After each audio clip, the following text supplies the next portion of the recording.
that you cannot ground the values that would undergird the modality of increasing well-being in anything factual. And you are arguing in response that...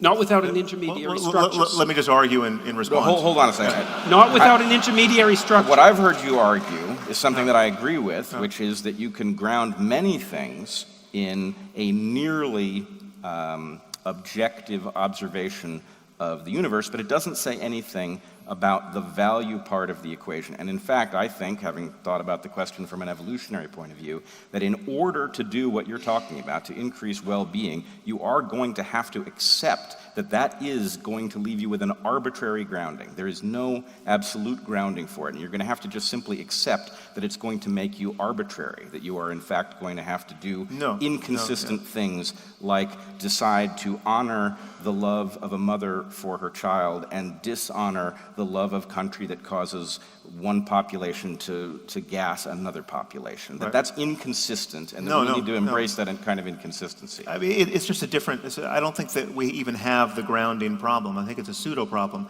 But you just said you needed to put your stuff in somewhere. We have a navigation, so the way it's grounded is the acknowledgement that what we have is, I mean, it's analogous to what people do with the notion of meaning in life. Like, what's the meaning of life? How do you find meaning in life? Or what's the purpose of life?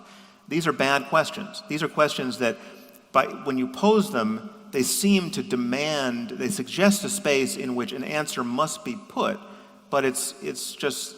But you put an answer there. You said that people should work towards the good. Yes, there's a different way of framing it, which is, what we have here is an opportunity. It's not a matter of meaning, it's not a matter of purpose, and it's not a matter of grounding. It's a matter of, we are in a circumstance where we have consciousness and its contents in every moment.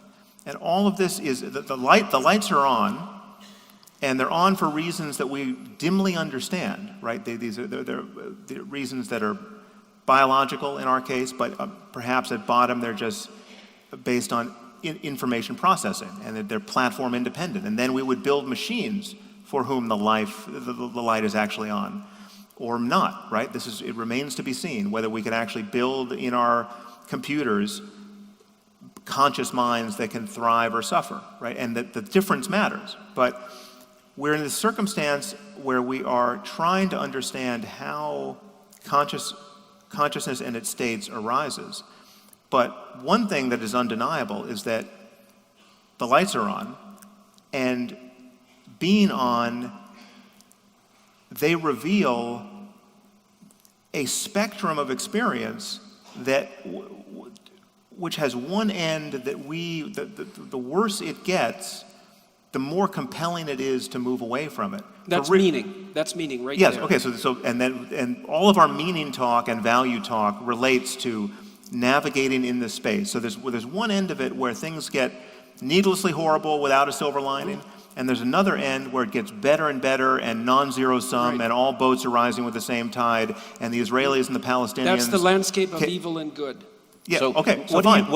That's why, so these are compelling ways to talk about this space of navigation. What do you do when you accept your space of navigation and there's a conflict between well-being for the living population of Earth versus well-being over the maximum populations that could possibly live into the future? When there's a big conflict between how much well-being we are going to feel now versus how much well-being future human beings will get to feel. Yeah, well, those are legitimate ethical problems, which I think we often live in the space where we know there's a right answer that we are too selfish to fulfill or too short-sighted to fulfill. Like, so I know there are things I do every day that not only will other people as yet unborn wish I hadn't done, I might wake up tomorrow wishing I hadn't done those things, right? So like I'm a bad friend to my future self in some respect, to say nothing of the rest of humanity. So we can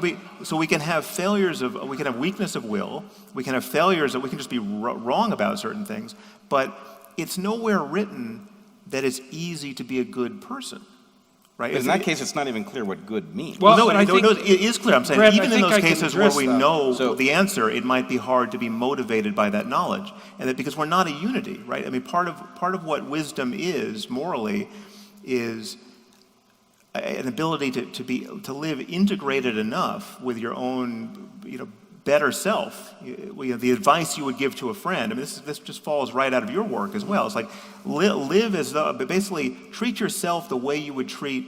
I think this is your line. So someone you're responsible for, or there's someone, a friend of yours, right?